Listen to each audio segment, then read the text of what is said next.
So a very warm welcome to our final session this evening on this opening day. Now, as you know, this forum is exploring the issue of ethical leadership. But I think this session is really a chance to get granular and to really ask what ethical leadership means in practice. And that's why we're going to be asking for the next hour how ethical and spiritual leaders can contribute to reconciliation and the saving of lives. So a very practical example of a byproduct of ethical leadership. And of course, that critical question of how can ethical and spiritual leaders contribute to reconciliation and the saving of lives is particularly appropriate when we think of the current war in Ukraine and the current war in Gaza. We are going to have two different takes on this question. For the first hour, we'll be hearing from a religious perspective, from those from religious organizations. And then in the following hour, we'll be hearing from some policymakers who are engaged in various ways from government or the UN with religious leaders to try to promote peace and reconciliation. And I'll be your moderator for both sessions. I'm Alison Hilliard, and I'm the programme director at an organisation called Wilton Park. And Wilton Park is part of the UK government's Foreign, Commonwealth and Development Office. And it was set up just after the Second World War to promote peace through dialogue. And I think we would all agree that dialogue to promote peace is necessary now as never before. But one of the dialogues and the tricky issues we've been dealing with in the last 5 years in partnership with Globe Ethics and in particular with Fadi Dow is to bring together religious leaders from the Middle East to hammer out really what it means to live together, representatives of different religious communities, what it means to live together, what peaceful coexistence means, and how religious leaders can promote that. We've been doing that for about 5 years, and then came the war in Ukraine, and then the war in Gaza, and that dialogue stopped. It's been very challenging to know what religious leaders have been saying about the war in Ukraine and the war in Gaza. Have they been talking about the sacredness of all life? Have they been doing what our earlier speakers highlighted? Earlier speakers today talked about religious leaders bringing hope, talking about values, talking about care of the other. So I suppose we're here today to put some flesh on whether religious leaders coming together to speak for peace and to promote peace, whether it's had its day and whether actually they have anything to say when times get tough and in times of conflict. So it's a very uncomfortable space, and I'm really glad that our 4 panelists are here, each with their own experience to share with us, hopefully to also bring us a bit of that hope. But thank you. Really tricky questions, and I think there are no easy answers to the questions that we're raising. So if you have any questions of your own, then do use the QR code that should be, there we are on the screen behind me. And do ask your own questions and we'll put them to the panel as well. So let me introduce our panel. So first of all, we have Diki Sofjan. Thank you for joining us from the Indonesian Consortium for Religious Studies, a center for interreligious study and dialogue that works to achieve peace in Indonesia and worldwide. Kenneth, you are very welcome. Kenneth Matata, the Program Director for Public Witness and Diaconia of the World Council of Churches, based here in Geneva.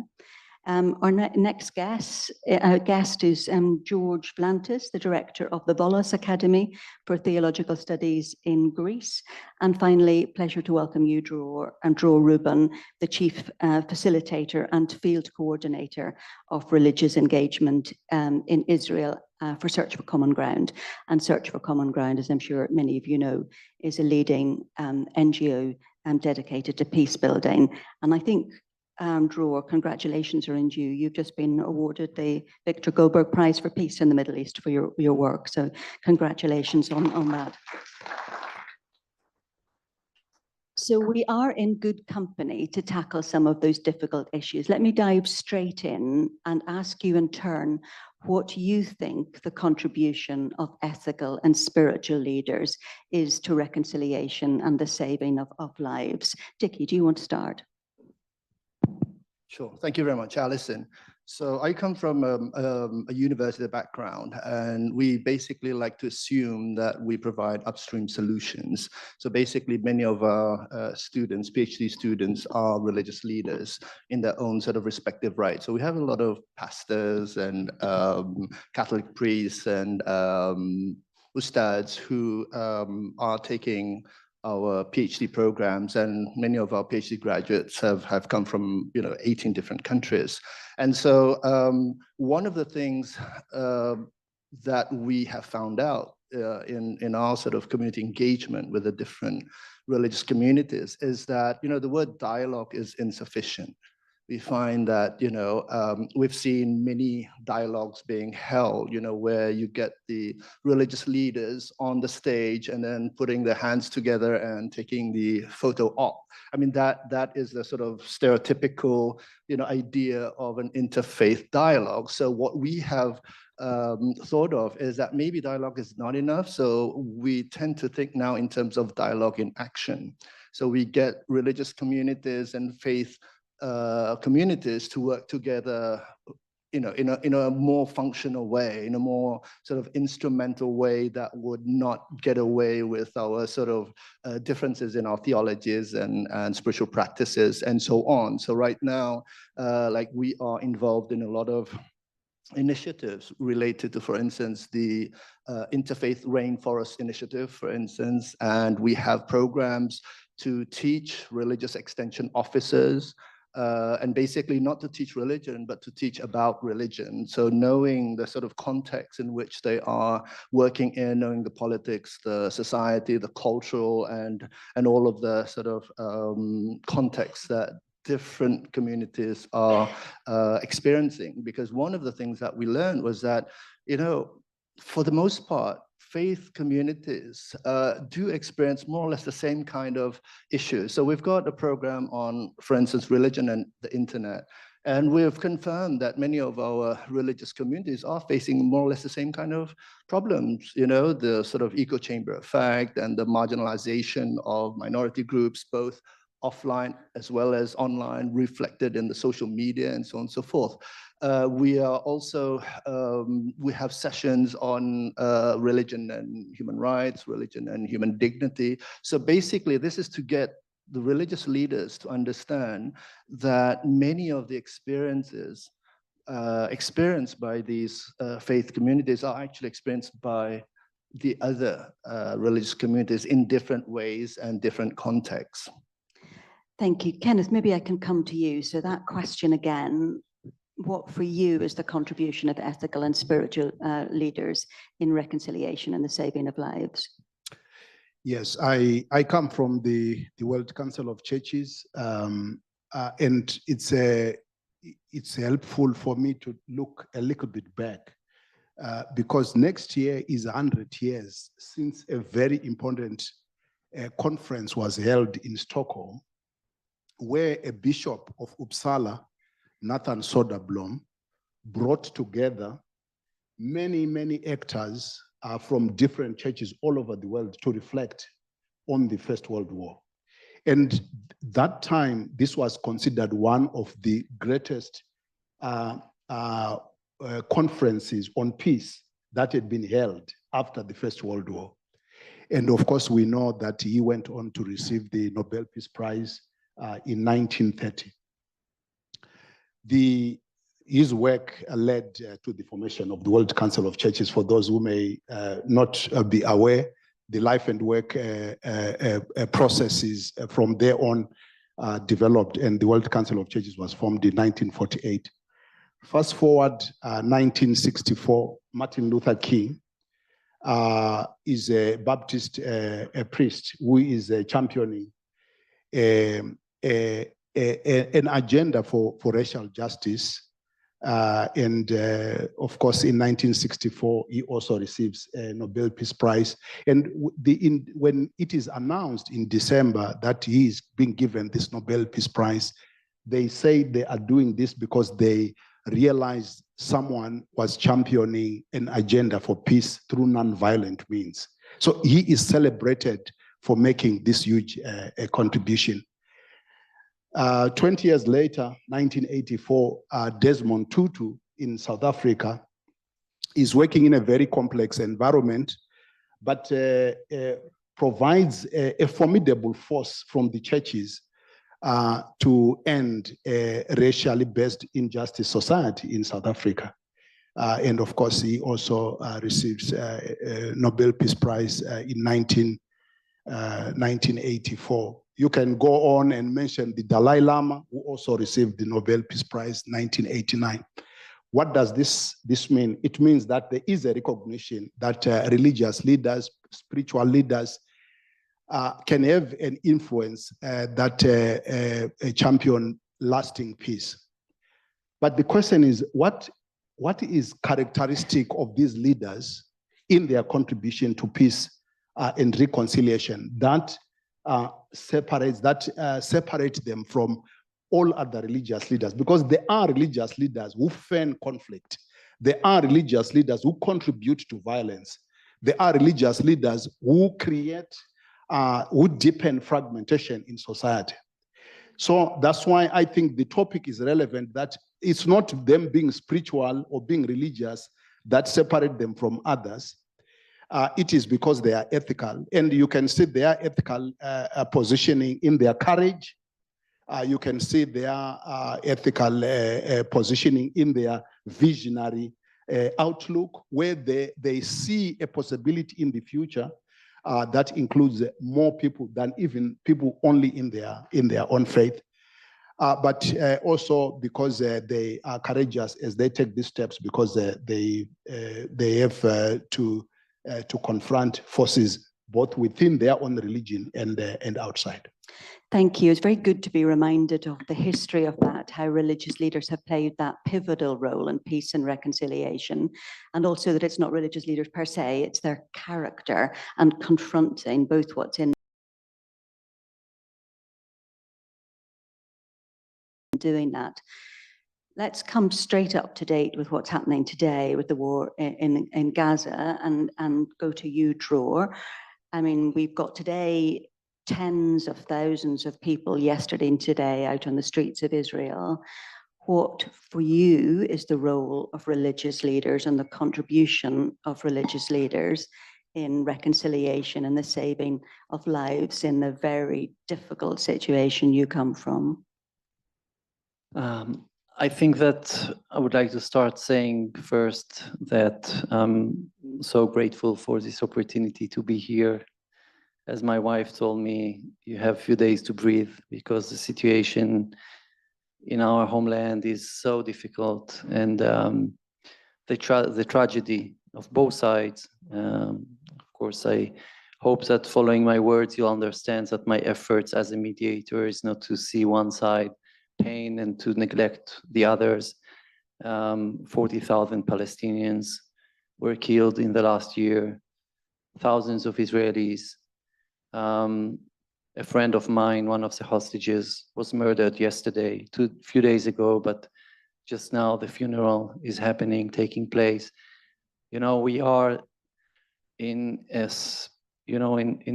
deep in the tragedy, and I think that my work as a mediator with religious leaders started 2016.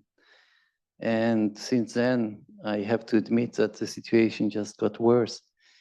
And I was thinking before watching those three beautiful entrepreneurs, you know, taking responsibility about problems in their society. And I'm asking myself, where are the Israelis and the Palestinians that have so much, you know, thing that they contribute and courage?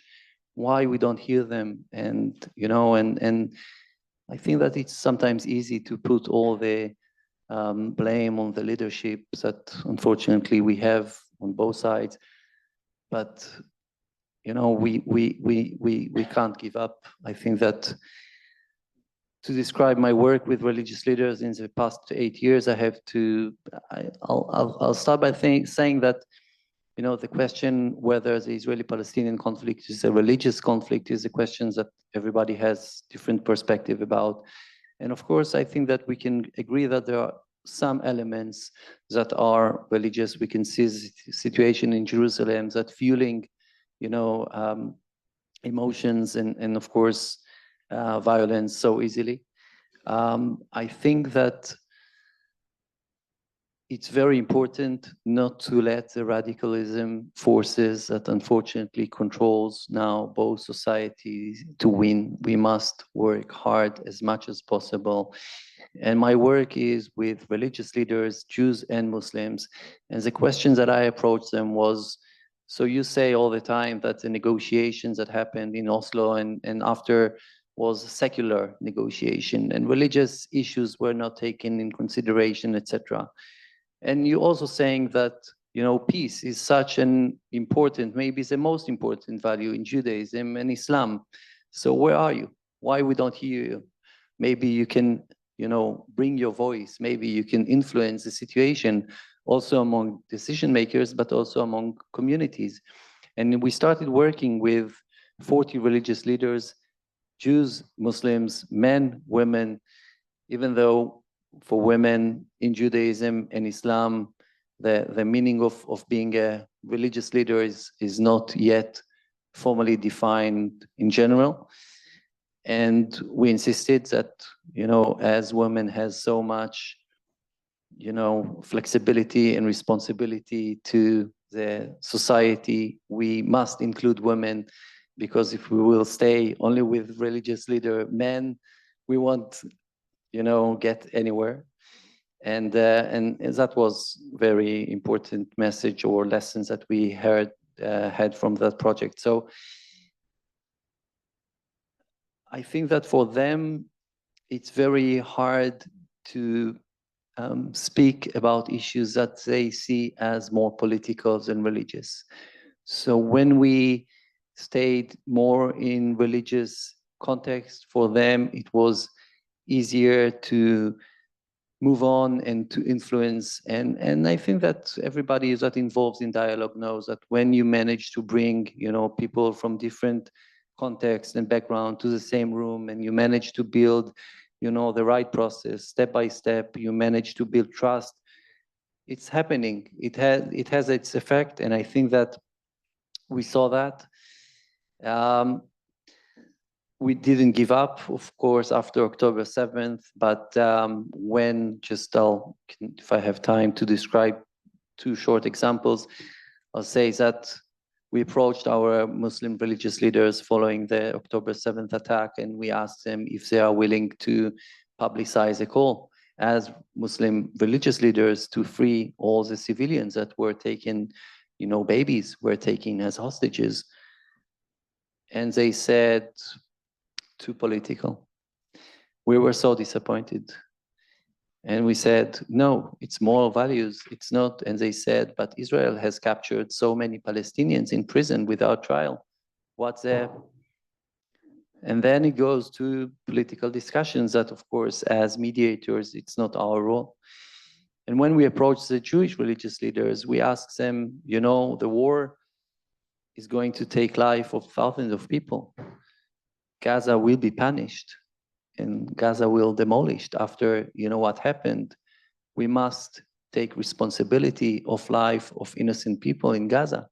You need to publicize, of course, we didn't use those words, but, and they said, but, you know, my son is in the army and, you know, my cousin was killed, and it's very hard work, but so these we're are not really giving up. tricky reasons why people don't speak out and why religious leaders don't say what the outside world might expect them to say, and some reasons towards perhaps the silence that people feel there have been in a very complicated situation, but lots to go back on there. But George, can I bring you in? Because I know you were behind one initiative where you felt with the war in Ukraine that you could no longer stay silent, and you didn't want your fellow Orthodox leaders to stay silent, and you wanted to have a very clear message of what you felt should be said in that conflict. Can you tell us a little bit about the declaration that you were behind and why for you it was important to have a very clear message? Well, thank you, Alison. Of course, I was not the only one behind this declaration. We're talking about a declaration on the Ruski Mir, Russian World Teaching, issued by the Volos Academy for Theological Sciences. The director of the academy is here. I'm an associate of it. I'm director of another institution. And also by the Orthodox Center at the Fordham University. You know, when the war started, whole humanity was under shock. And for the Orthodox family, the shock was greater and deeper because it was about a conflict between two countries which are counted as traditionally Orthodox, because the great majority of people is Orthodox. And we Orthodox theologians were, of course, shocked, but we also experienced a very deep feeling of shame. We are in Switzerland, and I had once the honor to meet Hans Küng, a great theologian who once, or I think many times, said, "Ich schäme mich für meine Kirche." I feel shame for my church, of course, for another reason. I can say, as an Orthodox Christian, that I feel shame for my church, for the Orthodox Church family, and for almost all Orthodox Church leaders, with the exception, with the vital, fundamental exception of His All Holiness, who was actually the only one who, from the very first moment, in absolute clarity, condemned the war. And we felt shame, not only because of the silence or the implicit support Orthodox Church leaders provided to the war for Ukraine, but also for the attitude of the leadership of the Russian Orthodox Church, who provided supposedly theological arguments to legitimize this war by saying that it's about a metaphysical issue, that we support this war because we want no homosexual parades in Russia. It was really shocking. And many Orthodox theologians said, well, you know, it's enough. The world should not have the impression that this is the word and the position of Orthodoxy. And if church leaders remain silent, the leaders are just members of the church. They are not the church. And we issued a declaration. It was a great success, not only an Orthodox one, it became an ecumenical document signed also by important ecumenical actors, Rowan Williams, among many others, 1,500 signatures, translated in dozens of languages. And yes, what we wanted to say is, please be prophetic. Jesus Christ, the gospel, should have the priority, not the nationalistic interests or ideological positions of the one or the other nation. So you wanted to say, let's be prophetic. As I understand it, the heart of the declaration was to say, you felt that religious leaders should not just pray for peace, but to actively and prophetically stand up and condemn injustice, to make peace even at the cost of their lives. So the highest calling of your ethical leadership was actually to work for peace, even at the cost of your own life. And I suppose I wonder if that's your view of religious leaders, whether at the very bottom line, their calling should be to make peace their highest most prophetic calling, even at the cost of their own lives. And I say that being very aware of what, Dror, you've had to say, that one has said, my son's in the army, I can't say anything. One said, my son's in prison, I can't say anything. But whether that should be the ideal. Well, I wonder, maybe I'll pass to Kenneth before I come back to you, Dror. Do you think that should be the highest calling of a religious leader, how they should display their ethical leadership to put peace before everything else? Yes, I can only speak from my religious background, being a Christian, because the last act of Jesus on the cross was to say, forgive them. He acted on a commitment for peace and reconciliation, and subsequent Christian interpretations of that death was that he left a responsibility to the church to become ambassadors for peace. So and I think this is why going back to the past is also helpful, because we have learned from the luminaries of those who championed peace in the past that it was costly. And we know that 4 years before Martin Luther King spoke at the WCC Assembly, just a few weeks before, he was shot dead. We know what happened to others who have been championing peace. Peace is not cheap. And I think that's why our conversation on reconciliation, it's very easy that sometimes reconciliation becomes a word to hide behind, so that this reconciliation is without justice. But if it is meaningful reconciliation, it has consequences for justice. And if we are true witnesses, sometimes people's lives are on the line. I wonder too, is there an ambivalent role that religious leaders have, that they have to look to their own people, they have to care for their own people, and yet the call there is that peace is costly. They also have to be prophetic, and there's a tension in that. And I wonder if that lies behind what you're saying, Dror, as to why perhaps there has been this silence over not from everybody, it has to be said, but many people have remarked on how they haven't heard from religious leaders as to what's happening in Gaza. Yes, and maybe I'll start by also give some optimism about the situation in our region, and specifically about our work with religious leaders, because we have been working with religious leaders, as I mentioned, for the past 8 years. And one thing that was really has changed was their responsibility towards education in their communities.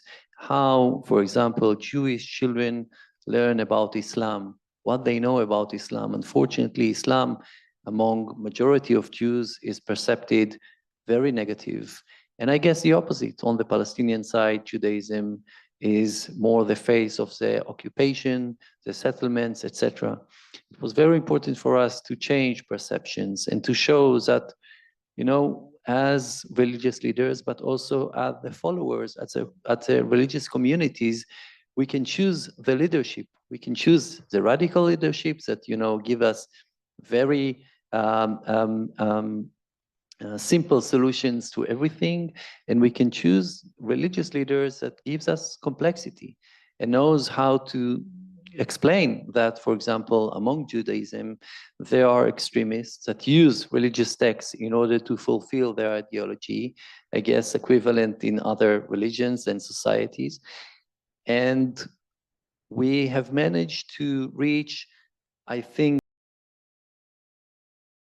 or 400 institutions, Jewish institutions and Muslim institutions, that they came as couples, a Muslim leader and a Jewish leader, to speak with students in universities, high schools, religious, you know, seminars, that from that developed an educational curriculum about Judaism and Islam in the Holy Land, how we can bridge between the two religions, and dealing with, for example, the sanctity of Jerusalem. What does it mean for Muslim, the sanctity of the city, in front of Jewish students? And what is place that we know when we are Jews and going to pray on the Western Wall and we see the mosque, what does it mean for the, you know, the people that lives 2 kilometers from us? So I think that among or in this context of education, community influence, we could see the fruits of our work and investment. And I wonder if I could bring Dickie in on that, because is that one of the fruits of interfaith dialogue? Because interfaith dialogue, I suppose, has really flourished in the last few decades. Whether you think that education and people building relationships and building trust has been a fruit of the work that you've been engaged in. Absolutely. I think education is the sort of antidote to all of the sort of distrust between and among religious communities. But education is a very powerful yet very slow sort of impacting force, you see. Hence, while we deal with the sort of slow process of education, we have also been engaging in the literacy, the religious literacy program, which we thought would be much more strategic, which would be much more sort of hands-on and really based on the sort of realism and the context that we've been living in. And so we've trained through the help of the FCDO, and the British Council to train 1,000 religious extension officers. And then after that, we now have extended this program, and is being supported by the Mennonites, you know, who have been very active in the sort of peace building sort of frameworks and all. But aside from that, we've also noticed that there are strategic players out there that need this religious literacy program. And one of the most strategic groups that we've dealt with are the diplomats. And so we spoke with the Ministry of Foreign Affairs in Indonesia and said, you know, I've come to a conclusion. I've gone to many countries, I've spoken to many ambassadors, and sadly, I find that many of our diplomats are not very apt in terms of their analysis about religion and people of faith and religious communities. And that's exactly what we did. So we made a religious literacy program specifically for diplomats. So Indonesian diplomats from around the world, from as far as Mozambique, Canada, China, India, and so on. But we also had foreign diplomats from Russia, from Hungary, from Peru, Ecuador, Turkey, and so on and so forth, to learn how we view religious literacy in the sort of world of diplomacy. And so there are you know, I mean, we talked a lot. Many of the earlier speakers talk about the sort of unresponsive, you know, attitude of the politicians, the parliamentarians, and government officials. That one of the problems that I see is because there is that sort of crisis of transcendence. You see, that inability to see sort of a wider angle of the human history, the civilization. And this is where I think religion comes in. You know, religion has been around for thousands of years, and I would guess that they would, again, you know, flourish for the next thousands of years, you know, and while modern nation states have just been developed, and we don't know what the, you know, fate of modern nation states would be in the next maybe 50 to 100 years. So there are sort of lessons to be learned. Yeah, because in my mind, religion is one of the most sustainable institutions that the human civilization has ever known. And this is something which I think not many people are aware of. That's very much the long view, isn't it? Let me bring you back to what's happening in Ukraine. How would you view that, George, and in terms of having published your declaration, the war continuing, and any interfaith efforts and around that? Well, you know, the main purpose of the declaration was to tell to the Orthodox Christian leadership that it's very important to evaluate the criteria or the perspective under which they read the gospel. In the Orthodox churches, we face the great problem of nationalism. And many times we read the gospel under such a perspective. The Patriarch of Moscow said that the Russian soldiers who die in Ukraine go to paradise because by dying there, they serve their country. And when they serve their country, they serve God. This is a horrible accusation, theologically horrible, of course. But he is not the only one who uses nationalistic narratives in Orthodoxy. And the point of this declaration was not to attack Russia, but the issue of nationalism in its core, and of course in the variety of its Orthodox contexts. And it's very important that also in Ukraine, of course, patriotism now is something you have to count with. They have to defend their country. But it's very, very important not just to develop another nationalist narrative or whatever, but to work under the criteria of the gospel and the criteria our Orthodox tradition has. In 2018, there was established a new church in Ukraine. And it was very important for the Ecumenical Patriarchate who established it with a document that said, Tomos, that said, you know, this is the Church of Ukraine, not the Church of Ukrainians. And this difference is not self-evident in the Orthodox world. Patriarchs say, I'm the patriarch of the Serbians. For the Orthodox perspective, you're the patriarch of the territory of Serbia, not of the Serbians. The others who live there are not second class. And it was very important for our understanding of Christianity to remind the leadership of these things. And now in these weeks, the Ecumenical Patriarchate is working very hard in Ukraine for the reconciliation between the different parts of Ukrainian Orthodoxy, because the tragedy of Ukraine is also a tragedy of inner Orthodox division in this one very country. And yes, I think we may have some hope that something is working.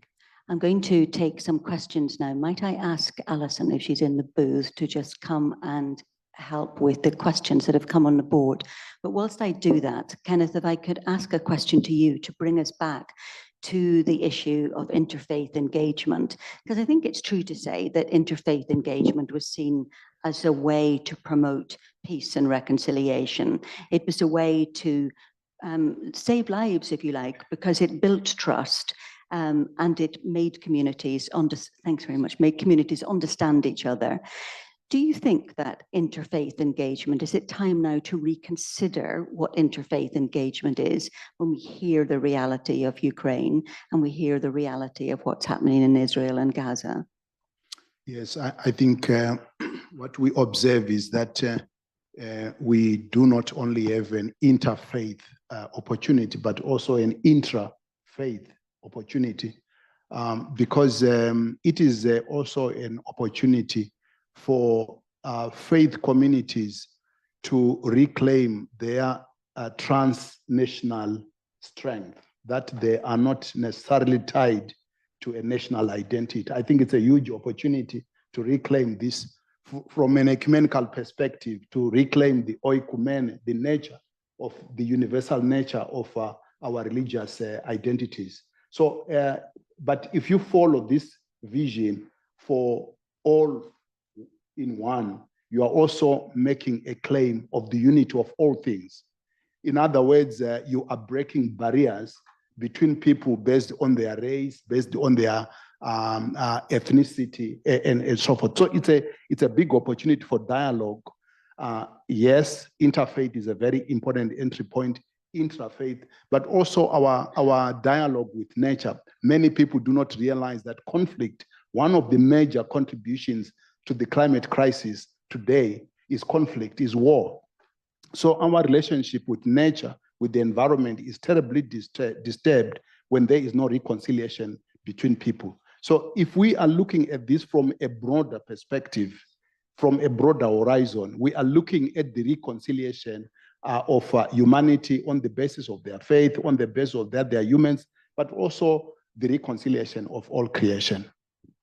Thank you. I'll just read one question that's come through, and it talks about religion being a big part in what's happening in Gaza and affecting, in turn, relations between Jews and Muslims.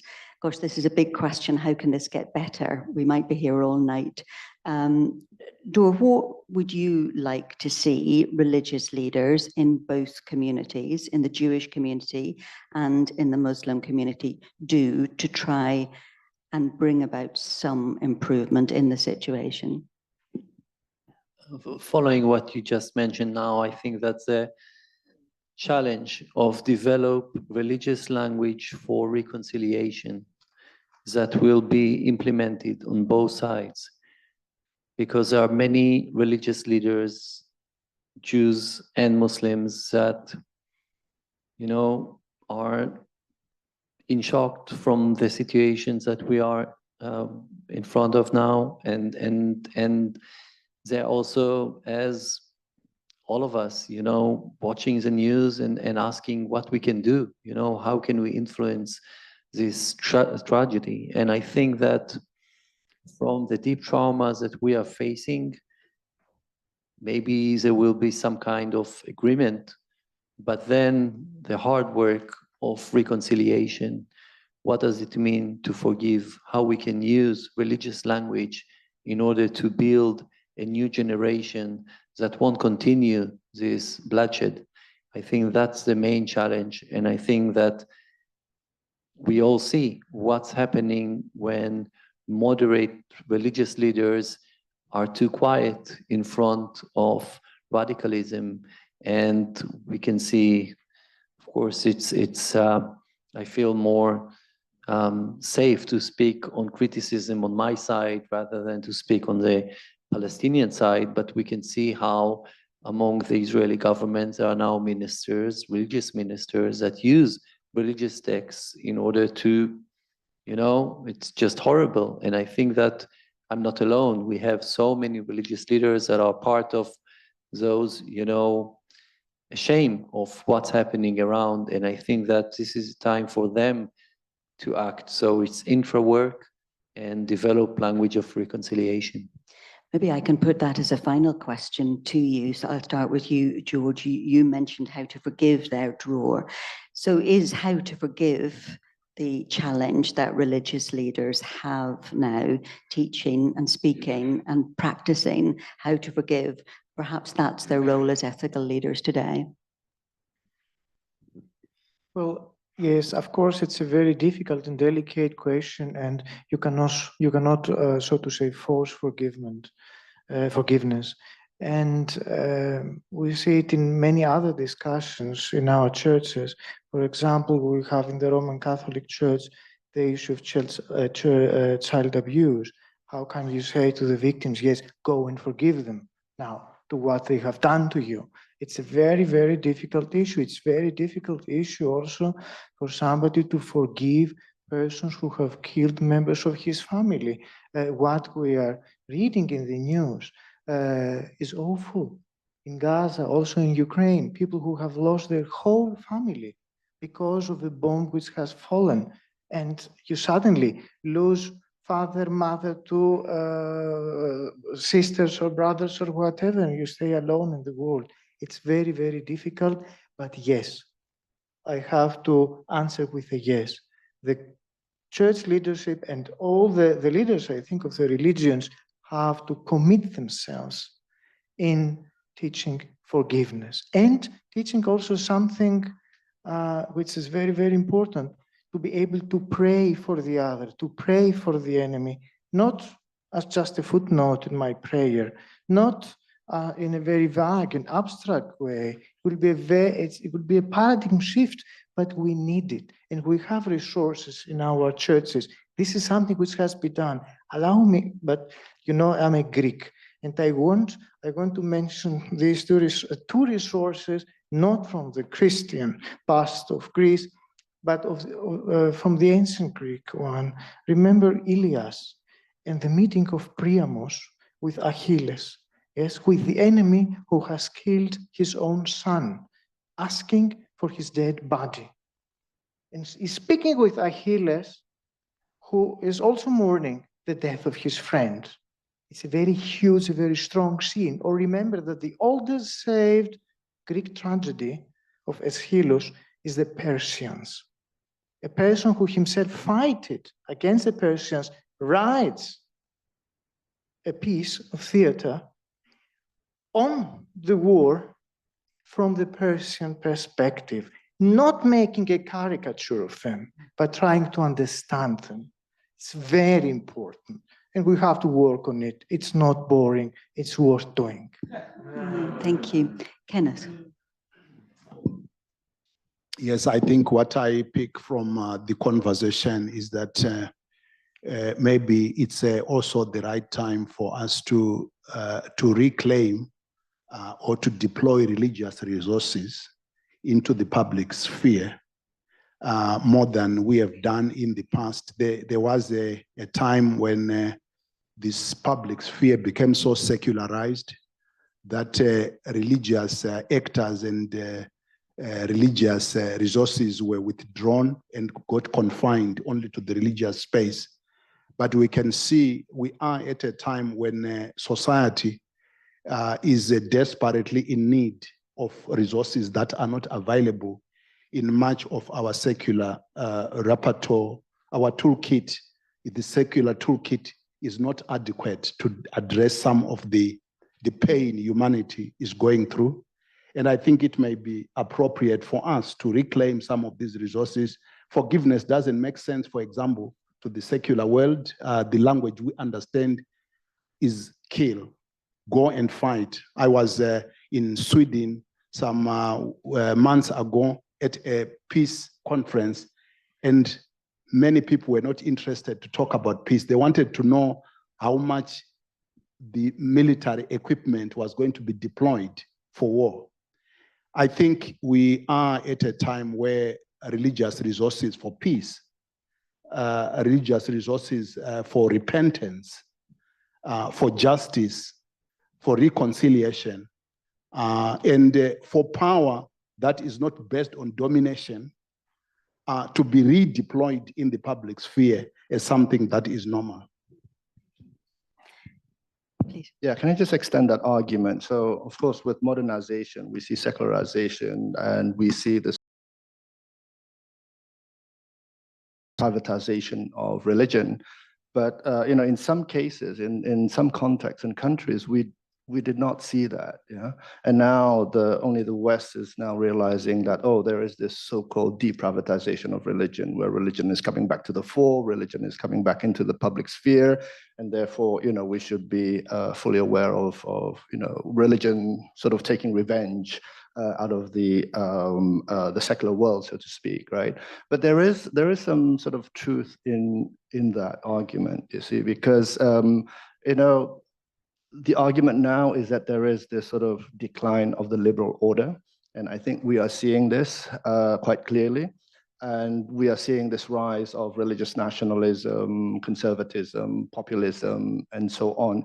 And many of these things have sort of produced byproducts into the fore, you see. And, the idea about the Islamic State, theocratic states and so on, and the Jewish state and so on and so forth, I think that has sort of complicated in many different ways in terms of how religious people sort of imagine what their lives could be, in this modern context. So I think we need to fully sort of unravel the sort of political context in that, that we are living in today. Thank you. Final word, Roar, and I've got a quick question for you too, but a final word as we're coming to the end of our time. I think that this element that you mentioned now, it was also very important in our work, the perception of time. For religious leaders, time is not their life. Time is a continuation of generations. And, looking at the reality around us, for them, it's the first time after 2,000 years that there is a Jewish state. And for the Muslims that under, the Israeli or some are Israeli citizens, the Palestinians in the West Bank and Gaza are under the occupation. You know, it's the first time that Islam is under a Jewish state. So for them was also important to develop a language of what it means that we are, you know, we are the state. We have minorities. We, for many generations, Jews, you know, were minorities all around the world, you know, under different countries and empires. And for the first time, they need to adjust religious text to those questions. So I think that it's also a matter of perspective and how you can bring in more responsibility and not just to sit and discuss, but also to act. And that's our goal in our project, to develop actions and activities and initiatives that will change the situation, not just step by step. Just a very quick question before we go. And somebody has asked the question of why you don't include Christian leaders in your work, given that the churches and their leaders have been there since the first century. So maybe just a brief answer to that to honor the question. So it always the question. It's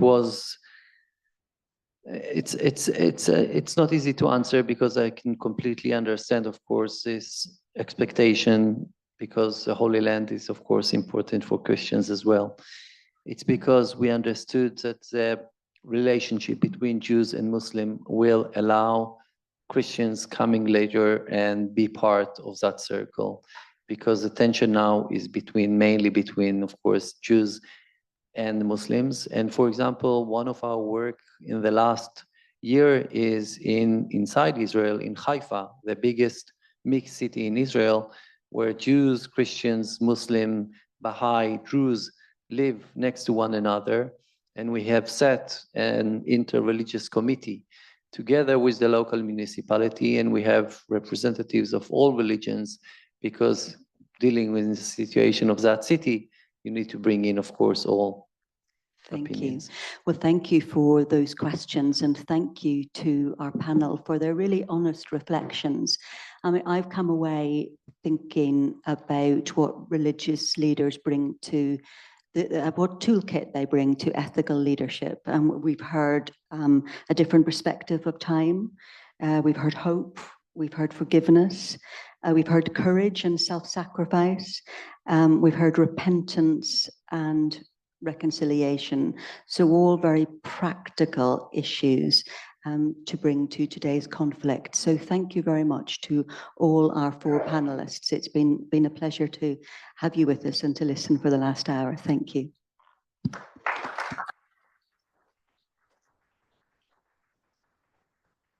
Now, we're going to move to our next panel, who are going to reflect from a different perspective, but on the same question.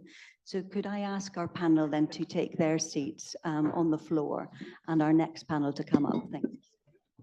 So thank you for staying with us. We have another hour now until our close this evening, and another panel of speakers to give us a very different perspective on the question we've just been discussing.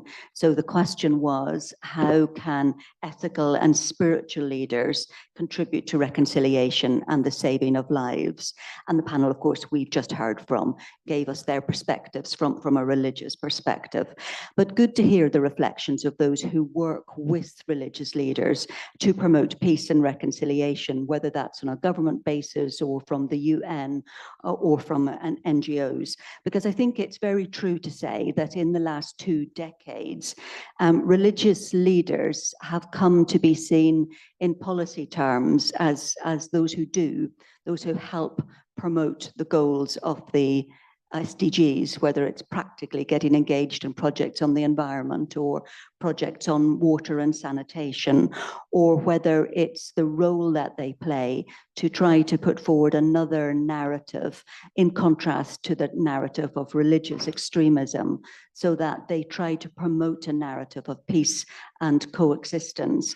So it's really good to reflect on, in the light of what's been happening in Gaza and Ukraine, and with the rise in ethno-nationalism, whether that relationship between policymakers and religious leaders and the involvement of the two together to work towards peace and reconciliation, whether it's changed in any way or it needs a reset. So again, very tricky and sensitive questions, and I'm really grateful to my panel for giving us their views on them. So let me introduce them. So Michael Viner from the Office of the United Nations High Commissioner for Human Rights. And I know, Michael, you have had a close working relationship with faith leaders for many years now, and I'd look forward to hearing a bit more about that. Khushwant Singh, thank you, you're welcome. Khushwant, head of the Secretariat of PARD, the International Partnership on Religion and Sustainable Development, and that convenes governments, multilateral, civil society, religious actors to push for achieving the Sustainable Development Goals. So again, another close working relationship with religious leaders. Sarah, two Sarahs. So Sarah Noble, first of all, Head of Global Engagement at the Co-Initiatives of Change at the Co-Foundation here in Switzerland. We heard earlier from your Executive Director. And very much a track record of working with faith groups again and steeped in the world of peace building. So thank you for joining us. And finally, our second Sarah, Sarah Markovits, the advisor on interfaith and intercultural dialogue for the Interparliamentary Union. And that's the global organization of national parliaments. And again, we heard earlier in our keynote speech from your Secretary General.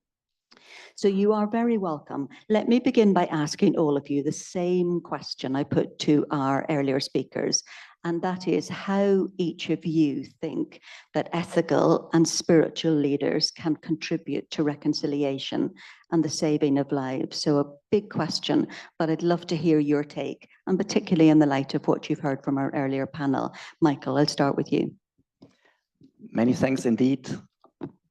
I wanted to start with two very concrete positive examples. We all know about the negative examples, and we can share plenty of them, but this perhaps doesn't help us.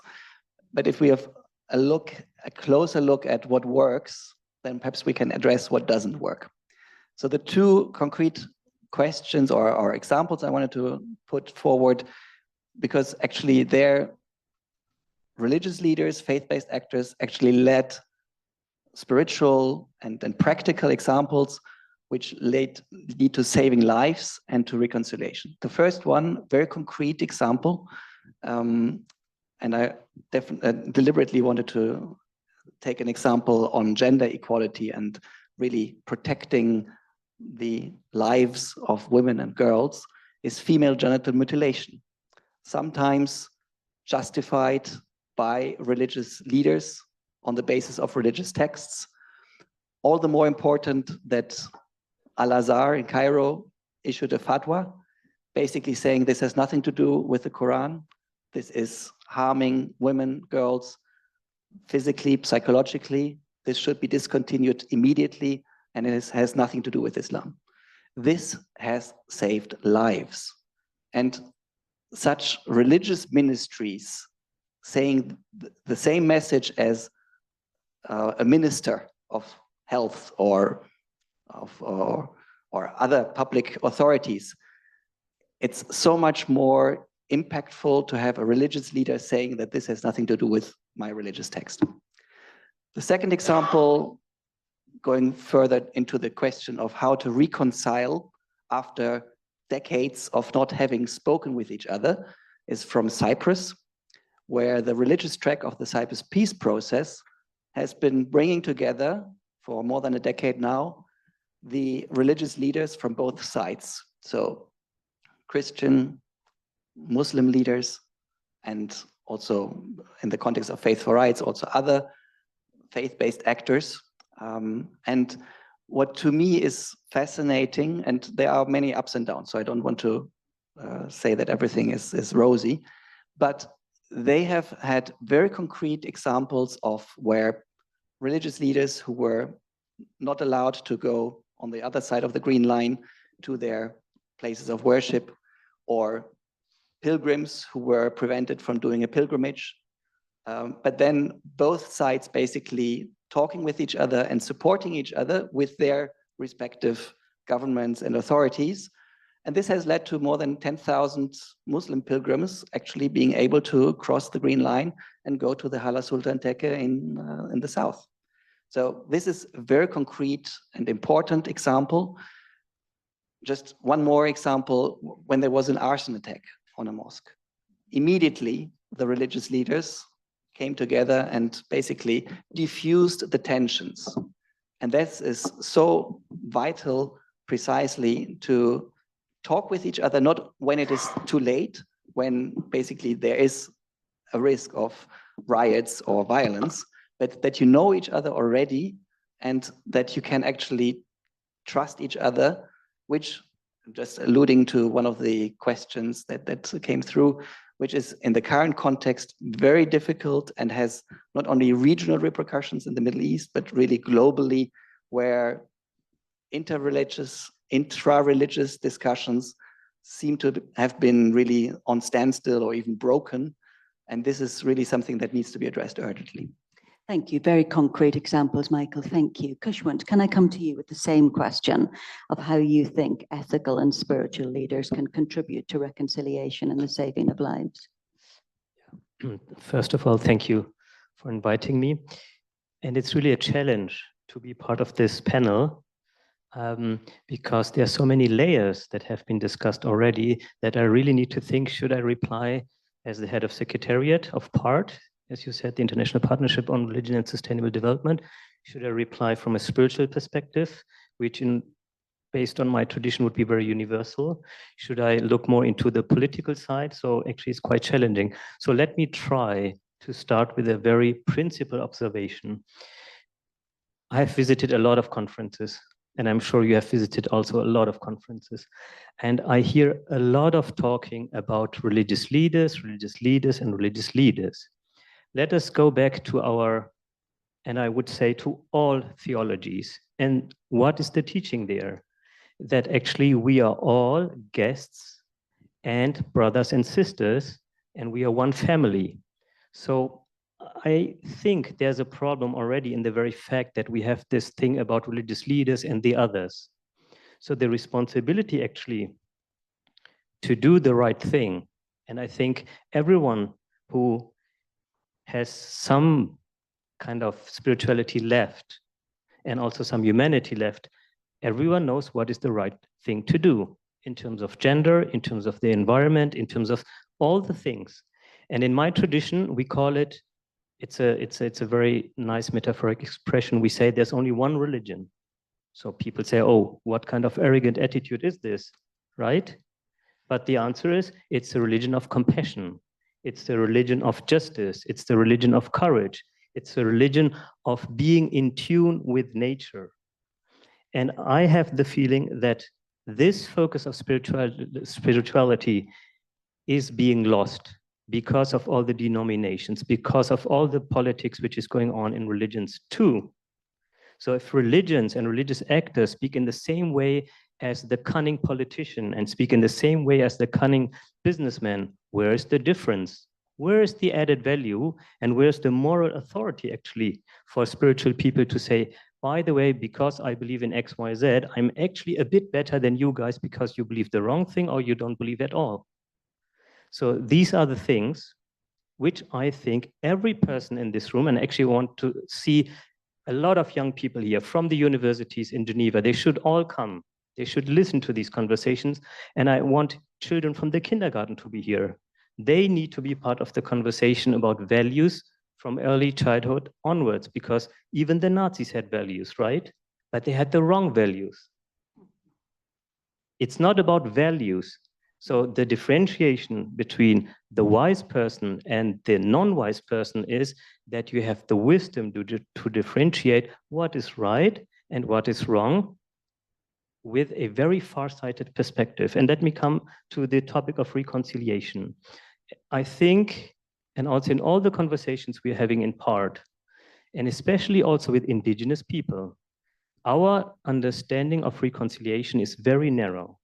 There's a war and then we need reconciliation. What about the reconciliation when I treat my body in a bad way? Drugs, alcohol, whatever. I need reconciliation with myself. The war between men and women. it needs reconciliation. What we have done to nature, it needs reconciliation. And actually, what I wanted to see, and I'm quite disappointed to be very honest, is that every person from religion, regardless of the background and denomination, should have been the Fridays for Futures. It were young people who reminded us we need to save Mother Earth.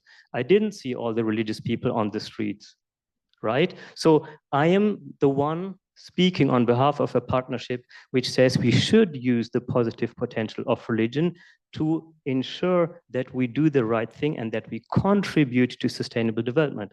But I need to be very honest, because as a spiritual people, I need to be honest to say that we failed. So we need to do much more. And Fadi, you were referring to the Pact of the Future. What is missing? It's technicalities, but there's no talk about the transformational shift we need at the level of values, at the level of our education, and how we can move away from linear thinking, which I think is the main root problem of all the problems we have, to circular thinking, which is deeply, deeply embedded in spirituality. Thank you, Kashwant. Sarah, can I bring you in? I suspect you might have some sympathy with that. Thank you, Alison. I recently joined the Co-Initiatives of Change Foundation, and my colleague Ignacio spoke a bit earlier. And this people's movement was actually created at the end of the Second World War as a way to better understand what moral values were needed to avoid ever that happening again. So it was created by or founded by an American religious pastor. So there is a religious aspect in the founding of the movement, but it was very much created as a means for anybody, regardless of religion, to access spirituality and to look at the ethical values that we need to live in a better world. So being on this panel is an interesting situation for me, because the Swiss Initiatives of Change Foundation is a secular foundation. We work with all religions and all faiths, and parts of the movement also have a religious basis. But what I would say is the key glue that holds the movement together, and also echoes what you're saying, is this notion that whether or not you are religious or spiritual, is when we're thinking about peace, it's not looking at the outside, but it's really looking at starting from yourself. So peace begins with me. And it might seem tiny or incremental, but at the same time, we so often focus on the external factors, like they have to change, they need to do this, they need to do that. Whereas we don't look at ourselves, what stumbling block am I to peace in my own life, to peace in my family, in my community, or my society? This may take longer to achieve, but at the same time, if we all focus more on the change that we can make in ourselves, and using Mahatma Gandhi's quote, be the change that you want to see in the world, if we can ourselves be ethical leaders, every person in this room, and not just somebody that is in a high-level position of power or authority, everybody can be a leader, and we can all make a change in the world. And I think this focus on be the change is something that we need to focus more on, and it's something that is a uniting factor, because it's something that we can all control that. There are many factors outside that we can't control. And I would say maybe a second point of things that we should focus more on is the notion of leadership from the heart. When we talk about love or talk about the heart in international relations, people sometimes kind of look at you like you're a bit kooky. I mean, we have this real focus on realpolitik, but at the same time, conflict divides people, and when you think about healing and reconciliation, it's not something that comes from the head, it's something that comes from the heart. We had a forum this summer where we were looking at healing the wounds of the past, and we had a former Lebanese intelligence officer who was active in the Lebanese Civil War, and he was talking about forgiveness, and he had issued a public apology in a newspaper in the year 2000, and he was talking about how we really need to focus on our hearts and people's hearts, and we don't focus on that enough, and what would happen in the world if we did. Thank you, Sarah. I'll come to you for an opening comment before. There are lots of things to pick up on, so thank you, Sarah. Thank you so much. It's a hard act to follow. I'm coming in from the side of the cunning politician, I believe you had mentioned, so I'll try my best to redeem them a bit potentially. So I'm from the Interparliamentary Union, and you heard from our Secretary General earlier today, so I won't repeat what he said. But I do want to hone in on the emphasis that he placed on inclusion as a really key pillar of ethical leadership, be it for spiritual leaders or for political leaders or for other types of leaders. And with the focus on parliaments, this idea of being an inclusive space, parliaments should ideally be a window to society. That means they should be gender inclusive, they should be youth inclusive. They also need to have inclusive mechanisms to make policy. They can have committees which engage with society. And in terms of engaging with religion and belief, when we come to leadership in a second, they do ideally also need to be representative of the religious and belief diversity of their society, and also in making policies ensure that they engage with their interlocutors on the other side. So this inclusion really goes to the core of what makes a good and ethical parliament, and hopefully saves them from being cunning or mischievous. In terms of how and why parliaments engage with religion, our Secretary General used this term unholy alliance. I think we've heard it all, you know, they're not good bedfellows. And I think that's a bit of a shame, because we're talking about leaders here, and spiritual leaders are very influential in many parts of the world, maybe not so much in Geneva.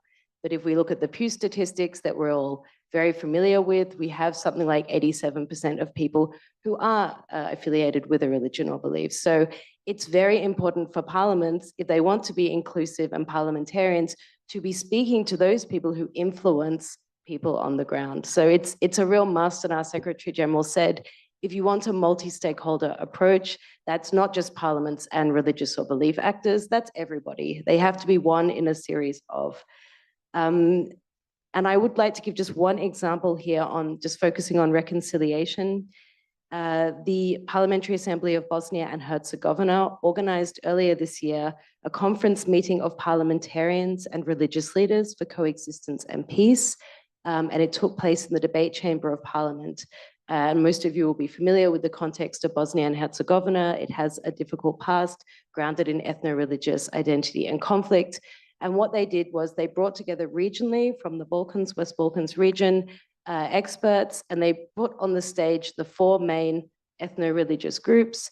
And the speaker, Speaker Cvitic, said, it's very important for the people of Bosnia to see that visibly. So I think one of these speakers in the last panel, I think it was Dickie, saying, you know, dialogue is not enough. And I absolutely agree, dialogue needs to do something, but sometimes visibility is also important. I think it depends on which part of society you are engaging with. So that was a very interesting example where Bosnia said, we've been through something very difficult. We're working to get to somewhere better. Let the religious leaders speak for what was bad, but also what their collective existence brings, next to parliamentarians who need to translate that into good legislation and policy. So that was one example I thought for how parliaments can live up to their potential. And we've already had the mistrust and the need to rebuild trust echoed before. Thank you. I'm really interested, though, that all of you work with faith leaders. So it's not just a question of reducing it to everybody having a role to play. It is a policy decision to work with faith leaders because they can get things done. So I'm wondering, has anything changed of recent with the wars in Gaza and Ukraine in particular, in interfaith engagement and in how you react with religious leaders? Michael, do you detect a shift or a change? As I mentioned before, the existing interreligious, interfaith exchanges, dialogues, even after decades of being in existence, have really faced serious challenges, which was mentioned early on, even here in Geneva. We had also exchanges in Paris and in Cambridge earlier this year, where this came through as a real concern, also concretely at university levels, where students, faculty are really facing serious challenges or abuses. So this has changed. But let me also go back to a point that Kenneth Mtata already mentioned at the beginning, when he said that the secular toolkit is insufficient to address the challenges. And I think this analysis always, goes further back than what is happening in the Middle East or elsewhere. So this is a crucial analysis, and also requires actually the secular and the non-secular to really talk with each other.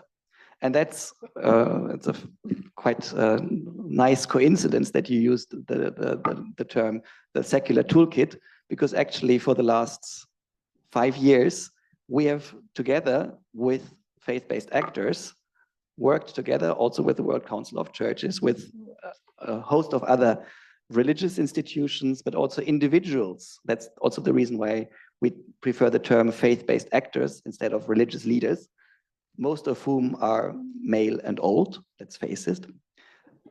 In that sense, the Faith for Rights toolkit is precisely the attempt of engaging with each other, of learning from each other. So that's the reason many people were talking about the important role of education. I completely agree with the small tweak. I would say not education, which is very much top down. I tell you what you have to learn, but peer-to-peer learning, which is equal, democratic. Everyone has something to contribute and something to learn, which requires first listening. And the Faith for Rights toolkit actually started in a modest context, and the 60 pages of trying to put together what works and what doesn't work around a host of very concrete questions: gender equality, minority rights, how to address incitement to hatred and violence, secularism, state religions, the role of youth, humanitarian aid, you name it. So there are 18 commitments on faith for rights. And for each of them, we have collected basically a host of peer-to-peer learning examples, exercises, and mainly questions. There are hardly any answers in the toolkit. And this has basically doubled in size within 2 years, because we are constantly learning and adding examples, and something where faith-based actors actually contribute and tell us what they have experienced, either what worked or what didn't work. And also global ethics has been part and parcel from the beginning of the Beirut Declaration in 2017. So it's really also really Fadi's wisdom who has really contributed a lot to it. And last point, I think the idea of having at the grassroots the wisdom trickling up. Usually it's kind of trickling down, that some mysterious political or religious leaders would need to basically tell everyone else what they have to do or not. But I think the reverse, and I'm not saying that top down is not important at all, but I think it's equally important to have the bottom up approach, where actually faith-based actors, be they theistic, non-theistic, atheistic, or any other. So that's going back to the point of inclusion. It shouldn't exclude anyone. And in a sense, human rights law is protecting any believer, and actually everyone is, in this broad definition, a believer in itself. So is that the reset that we're talking about, that it needs to be bottom up as opposed to top down? Because I think the accusation is that top-level religious leaders were perhaps being manipulated or being used by states to pursue a political agenda. Is that the reset that needs to happen?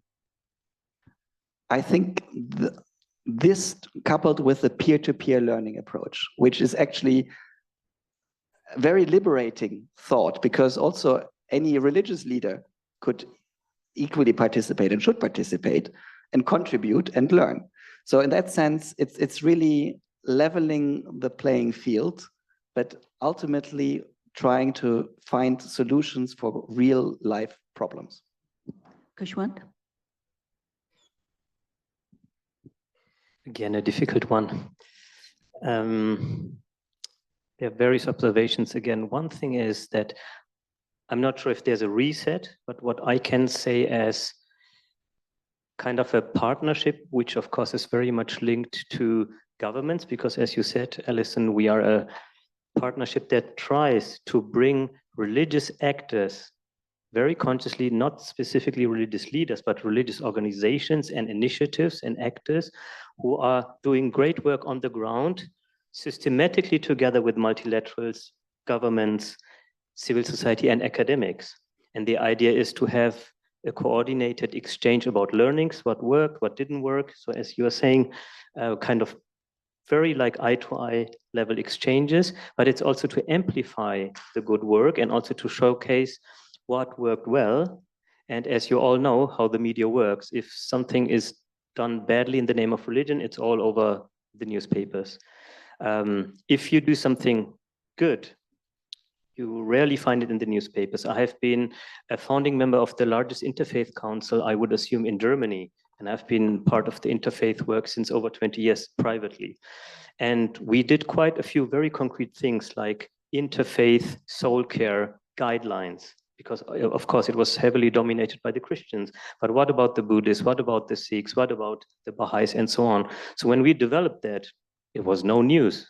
But actually it's very concrete work where people from different backgrounds sat together and developed something which is very universal. No news.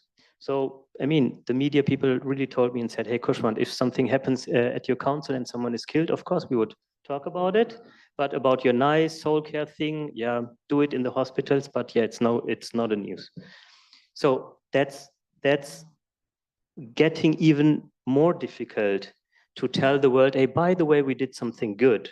One positive example and one exception is the Faith Pavilion at the COP28. It was the very first time we had a Faith Pavilion at a COP. And together with various organizations, we were one of the co-organizers, we tried to showcase the good work religious actors have been doing in the context of environmental and climate action. It was the first time, I think, since I'm part of PART, that the New York Times, a very renowned media outlet, reported about it. But if I tell you about the content, what they wrote, again, it was a bit funny that we are the ones who provide soul care to the people who have climate angst, right? But what the actual content was, they didn't even talk about. So it was the typical thing of taking the religious actors to showcase, oh, they are very nice for interreligious dialogue and they're good for soul care.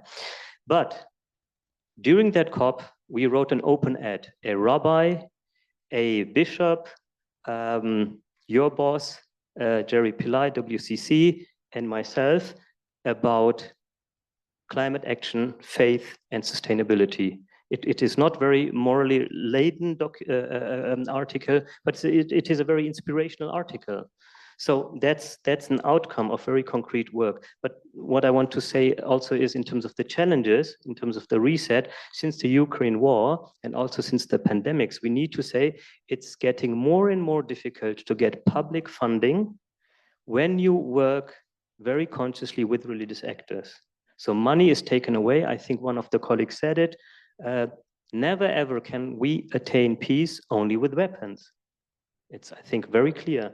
But if we are defunded more or less in future civil society initiatives, the space is shrinking. So I would invite everyone who has good ideas to synergize, work together, showcase the good work that people of religion, but also, of course, who are other important actors of civil society do in terms of everything that is needed in terms of sustainability and to improve the well-being of nature, of animals, and human beings.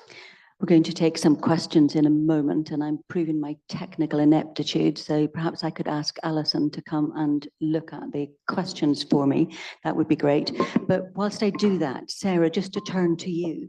I mean, in some ways, are you actually saying that policymakers need to remind religious leaders that they need to look at themselves and they need to lead with the heart, and that they have got this amazing toolbox that has got something real to say to the world and something real to say into situations of conflict? I think it's not just for policymakers. I think it's something that we all need to reflect on. And I think the reset, if there should be one, is really looking at ourselves and this toolkit that my colleague Ignacio was talking about earlier. These inner development goals are skills and attributes to be an ethical leader, to look at what we need, each and every one of us, not just leaders in position of authority, but every person in this room, at the university, and around the world. How can we all look at ourselves and become better people to have a better world? I mean, that might sound a bit naive, but what we're doing right now isn't really working. So this is one way of trying to accelerate progress for the SDGs. And I think one of the challenges that we're also seeing, not in terms of speaking about shrinking space, is overall globally, there's shrinking space for dialogue. There's shrinking space to disagree with people. There's shrinking space to talk about peace, or there's shrinking space to talk about differences. And this is very concerning when we're trying to talk about peace. I mean, even within the peace building sector, I would say the war and the genocide in Israel and Gaza has caused huge divisions within organizations and within movements about what should be said, what shouldn't be said. Should we make a statement? Should we not make a statement? And I think this is fundamentally because people are seeing values that are supposed to be being followed that are not, and such a huge double standard, and not understanding what's happening. And I think this is a very, I mean, obviously there are huge lives on the ground and huge devastation, but also for the sector itself, I think it will cause ripple effects. So we need to really look at how we can increase the space where many forces outside are looking to close it. And I would say, coming back, I think it was something Kenneth was talking about when he was looking at the characteristics of religious leaders who had won Nobel Peace Prizes. It's looking at their character as well, really who they are. And I think going beyond faith leaders, it's who are we, and who are we as human, and how do we want to live? How do we want our relationship with nature to be? And what kind of world do we want to leave for our children? And these are the main questions that we should be tackling. Sarah. I'm not sure I agree with the word reset, but I think what we really need is a kind of radical inclusion. I think inclusion's become a bit of a hashtag, but I mean, when you look at real inclusion, it's not just having all religions present. It's not just having female parliamentarians, male youth. It's not just having global North and global South. It's then looking at all sorts of diversity criteria. And I think that we really need to look at this question of what real inclusion is on the one hand, and that includes when we're talking with religious leaders. I think our panelists before talked about the Interfaith Rainforest Alliance. You know, then we've got religious leaders. They're not all experts for everything. So, what is the kind of inclusive space where we can make sure that that all these platforms are heard properly? And from the IPU's perspective, we have 180 member parliaments. So the question of inclusion is very difficult as well. I think the message was made before on the previous panel, this question of religious literacy of politicians is really, really important. It's not generally part of their training. And I extend this to parliamentarians as well as diplomats or people in government, that there is a real opportunity here for dialogue where they really mutually learn from each other, that religious leaders understand what is the mandate of a politician. You know, what does the rule of law mean, and how can I behave towards that? How can I teach my congregants about the rule of law?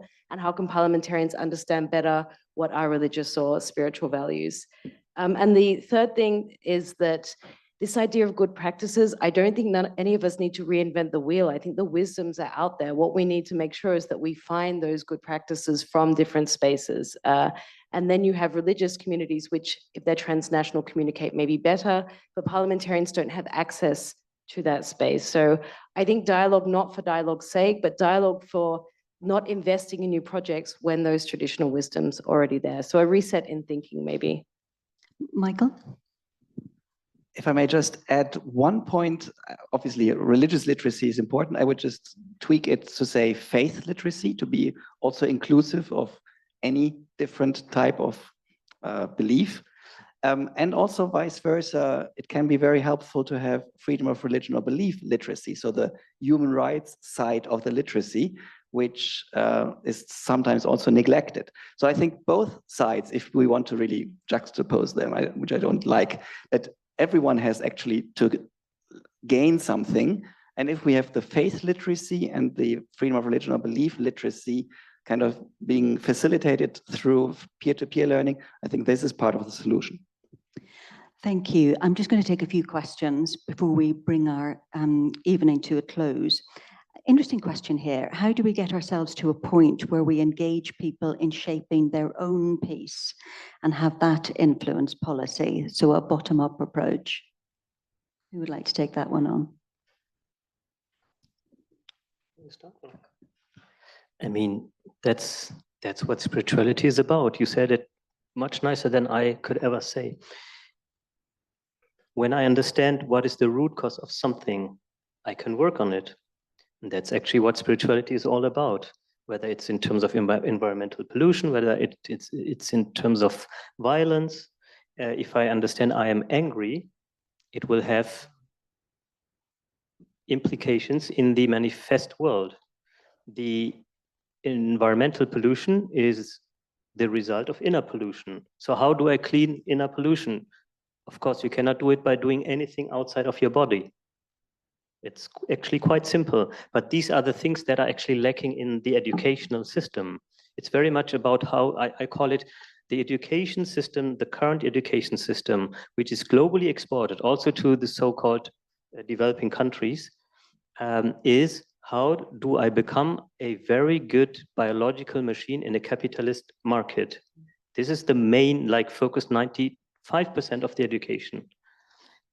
Whereas if the focus would be, of course, on science and whatever, history, etc., but if ethics would be one of the core subjects where you learn how to be self-reflective, how to say sorry if you have messed up with your colleagues in office, how to say sorry in the family, how to say sorry as a politician. A colleague today said, when one minister from, I think it was New Zealand, right? When she stepped down and said, sorry, I'm close to a burnout. Is it a sign of weakness or is it a sign of strength? And of course, honesty is always a sign of strength. So if these things are highlighted in education from early age onwards, of course, we would have a different society. So every decision maker, whether in politics or in business, should actually rethink. And you said the reset is actually at a very different level. No political reset will ever work. It has never worked, and you have seen the results in Germany. Over 30% of the population in the recent elections, they voted for right-wing party in Germany with the German history. Can you believe it? It's unbelievable. But can we give these people a reproach and say, hey, you voted for the wrong party? The problem is somewhere else. And we are kind of tackling the nitty-gritties here and there at a technical level. So again, the art is about how to transform ourselves into beings that are compassionate and all the values that all religions share. I'll have a question from Michael and then come back to Sarah, if I may. This is another question to say, what are religious leaders doing to invest in positive peace? You may agree with this or disagree with this, but the question went on, most of their interventions are reactive, so negative peace, and hence not sustainable. As I mentioned earlier, it shouldn't be reactive because that's usually then too late, also whenever the religious leaders are talking to each other. And also the positive speech, which is kind of alluded to there, has also been identified in the Beirut Declaration on Faith for Rights as one of the key healing tools, because by not just talking about incitement to hatred or the negative side, but by really addressing people's hearts and minds. So that's what came already through from other panelists, how to really change and have a transformative approach. I think there is again what speech can be in a very positive sense, or if used in a negative sense, it's also very dangerous, leading to incitement to violence and hatred and so on. So I think that is the key part, which to that question, I would also say that the peacemaking also for religious leaders really starts with this positive speech. And peacemakers, of course, are often under threat, are often in danger of losing their lives. I know we talked about that a little in our first panel, but this question gets to the heart of that, to ask, what role do religious institutions and followers have in protecting peacemakers and mediators from state and non-state violence? Sarah, do you want to take that? Well, I mean, firstly, I would say ideally a stable state does have human rights upheld, including the right to freedom of speech, freedom of opinion, expression, freedom of assembly. So I wouldn't want to go into the territory of saying religious institutions are going to end up in competition with the state, because then we really have a problem with the rule of law. And the rule of law has to be the common ground under which everybody stands. There should be avenues in each state for legal redress. So you can make submissions, you can come out, you can protest in large numbers if you see that there is violence. I think it's a very hard question to answer when we consider the variety of states around the world. What we're not seeing is working well are things like military coups, which end up being a populist movement that do not lead to long-term stability. So I think the question or the premise of non-violence, the common upholding of human rights, which themselves are grounded in peace. I mean, if all human rights are upheld, we per se do not have a need for violence and conflict, because people's basic needs are being fulfilled. So I think that this upholding of the rule of law and holding the states accountable to their own laws, and taking a non-violent approach in doing that, and using the necessary mechanisms of protest, assembly, expression, can do a lot, but I'm not sure I feel like I can say more than that. Hard question, thank you. Let's take a final comment. We're about to finish our session. So Sarah, if I can go to you first of all, and then Kushwant. Sure, and coming back to the first question, I think something that each one of us can take away today is the notion of, in your day, to instill some what we call quiet time. So it's silent reflection. We're so busy doing all the time, talking. But it's this notion of, when you're in a meeting, can you take, after, a bit of discussion, take 1 minute for everybody just to be quiet and silent and see what happens and see what comes from within. So coming back to this question of how do I change myself? So taking breaks or taking these moments, that it's a small step, but it's also an opportunity to reconnect to yourself, so you can reconnect to others. And that's something that we do at Initiatives of Change, and we call it quiet time. You might call it silent reflection. It's also something in many religions and faiths, this notion of silent reflection, meditation, meditation, pardon me. But that's something that I think everybody can take away today. Thank you. Kushwant, one small thing that you Yes, can take away from our time is conversation. ticking. I would just invite all of us to remind ourselves that we are guests. When I know that I'm a guest in this conference, I behave very nicely, because I know ultimately I will go. So we all have in common, everyone regardless of our background, that we are guests. So if we are reminded of only that one thing, I think I'm pretty sure transformation can happen. Thank you. Yeah, of course. Sarah. I think for me, I would sum it up in talking about perspective taking. I think that's what we all need to do, whether it be from the perspective of our gender, our religion, our professional role, our country of origin, our language group. The importance of perspective taking and the curiosity about other people's perspectives opens doors to considering things from new angles. My key takeaway would be that the messages of mercy and compassion, which are really resonating with most believers, that they should be transformed into acts of solidarity, but really leading to concrete changes through faith-based projects, be it on developmental, environmental, societal changes on the ground, and really concretely at the local, regional, national, and ideally global levels. Thank you very much. And I think all our first panel would agree with that too. Thank you. Thank you very much for outlining that toolkit that I think we'll take away from this session, and for the one take that we can each take for ourselves that might be transformative after our conversations. Thank you very much.